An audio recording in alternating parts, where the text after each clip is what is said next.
आएर वा कन्टेन्ट बनाउने आशले म यो बियोर ओन मार्केटिङको क्लास लिन आएको छु। आज मेरो थर्ड डे हो। म चाहिँ 2 दिन अगाडिदेखि नै बिरामी थिएँ, त्यही भएर मैले 2 दिन अगाडि हिजो र अस्तिको दिनको चाहिँ फर्स्टै क्लास राम्रोसँग लिन पाइनँ। हिजो हस्पिटल बसेर आज म हस्पिटलबाटै यतै आएको, तर पनि आजको क्लास मैले राम्रोसँग लिन सकेँ, म एकदम खुसी छु।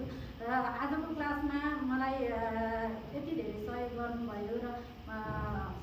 गर्नुभयो भोलिदेखि म अझ मजाले क्लास लिनेछु।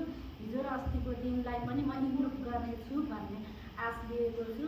म चाहिँ कहिले पनि क्यामेरा अगाडि आएको थिइनँ, मलाई चाहिँ एकदम धेरै लाज लाग्ने भएकोले गर्दा आज मैले एउटा पनि बोलेर भिडियो बनाएको थिइनँ। म आजभन्दा 3 दिन अगाडि बिरामी हुँदै पनि यो स्टेजमा आएर बोलेको थिएँ, तर मलाई यति धेरै कन्फिडेन्ट आएको थिएन। तर आज मलाई त्योभन्दा थोरै भए पनि कन्फिडेन्ट आएको छ। अब 4 दिनको समयसम्म योभन्दा धेरै कन्फिडेन्ट लिएर यहाँबाट म केही न केही कन्टेन्ट बनाउन सक्ने आशा गर्दै म हजुरहरूलाई धेरै धेरै धन्यवाद भन्दै नमस्कार भन्न चाहन्छु।